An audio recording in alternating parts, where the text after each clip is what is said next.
Hello, thank you for tuning in to the video today. For the rest of it, I'm just going to be going through my build due to some popular demand on my last video. Currently, this is the setup I have for my stats: 40 strength, 50 dex, 30 wisdom, and 36 perception. I play this build more of as a bruiser setup due to the lack of sustain and survivability from the staff. So that's why I have 40 in strength for the damage reduction. Dex you would want to aim for 50 to 60 for more DPS, obviously. Wisdom, we would want this to be lower to roughly around 20 to 25. Wisdom is a very weak trait overall. It can be beneficial, but you could put your stats into something a little bit more important. Perception, we would want to aim for 40 at least for that buff duration. And honestly, it wouldn't be terrible to get that 7.5% in range from perception when you get 50. Due to the increased range of melee, this would be super beneficial for your build. Moving on to the skills, let's start with the passives. This is currently the setup I'm rocking. Frostmaster can be swapped out. If you want to be a little bit quicker after using a mobility skill or a dodge, use Barbarian's Dash. If you want to have your opponent be a little bit more slow and for a longer period, use Frostmaster. All of them have their usefulness. I would personally use this one against longbows or longbow stabs, or personally just getting away. Frostmaster is very good against melee DPS, causing your opponent to be slow and failing to get within range. But due to the recent update, melee has attacks that can reach the 17 to 20 meter range. For the rest of the passives, what we're looking at is just more DPS from these two, Forbidden Sanctuary and Mana Ball Eruption. Just more DPS. For Robust Constitution and Mana Amp, these just offer us more life and more mana, causing us to be allowed to be in combat for a little bit longer periods of time. Vital Force just gets a buff due to our increased HP, which allows it to function more reliably in combat. So Vital Force is very good just overall. This helps with increased damage due to the heavy attack chance and our burn damage to do more DPS. This is a super important passive for the rest of the build. On to the active skills. I'm just going to say it right away. Ice Spear, you should probably 100% of the time switch this to Ice Spear bombardment.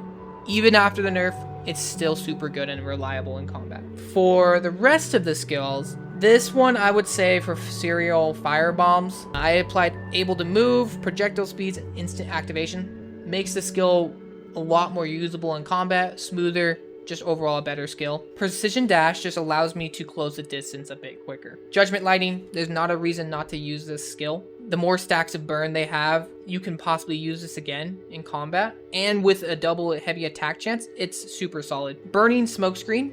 Reason why we have this is to increase the burning stacks that we have on our opponent. It also causes a slow, and we do damage when they're sitting in it. Currently, I'm using Lightning Spear due to the Fallen Angel passive. I've been testing it out. I like it for that increased damage that it does. It gives the staff more damage overall that it's missing. And since we're using burn damage, it does 40% more damage when the target is burning. For the Greatsword, pretty much these three are just a guarantee. There's not a reason not to use these. This combo setup is just overall the CC that we need to counter daggers. Frost Cleaving. I personally like this skill, but due to the Giga Crash just being a little busted right now, not all people are using it. But I like this skill for two reasons, really. For that increased slow, and also the stacking of critical hit. With heavy attack chance, this skill can hit like a truck. Fireball Barrage, not a reason not to use this. Since we're relying on bird damage, we want this. And for what I put on it would be Fireball Frenzy and Cooldown. The more we can spam this in open world, the better. High Focus, this is a guarantee and always must on a staff. Increased cooldown, move speed, and damage boost. Very useful in combat. Da Vinci's Chill. So the reason why I put on Da Vinci's Chill duration and instant heal, especially Da Vinci's Chill, is when the opponent closes distance on you, for example daggers, greatsword, sword and shield, it applies weaken and frost on them, pretty much reducing their movement speed by 5%. And if it gets up to 10 stacks, we bind them for 0.2 seconds, which is overall just useful, which also plays onto Frost Cleaving, allowing it to do more damage. Ice Tornado. I personally like Ice Tornado to catch the cloakers that are hiding within their cloak where you can't do damage, causing them to get slowed. Ice Tornado uses the Icebound skill. If the opponent gets binded, they get binded for 3 seconds, and this does more damage, which overall increases the attack speed, and it just is actually genuinely a good skill for CC, Weapon Mastery. For staff, I just went full DPS. If you wanted to, you could go into burn damage, but I feel like this tree just offers more DPS overall. Regarding Greatsword Mastery, I just went full DPS again. Melee heavy attack chance, attack speed, which also plays off the staff, and bonus damage.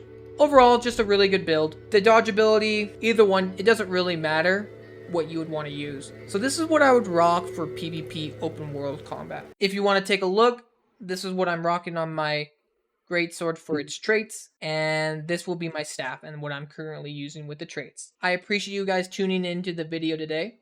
The next video I will be posting will be more about open world PvP instead of 1v1s to showcase what the build can do in open world as well.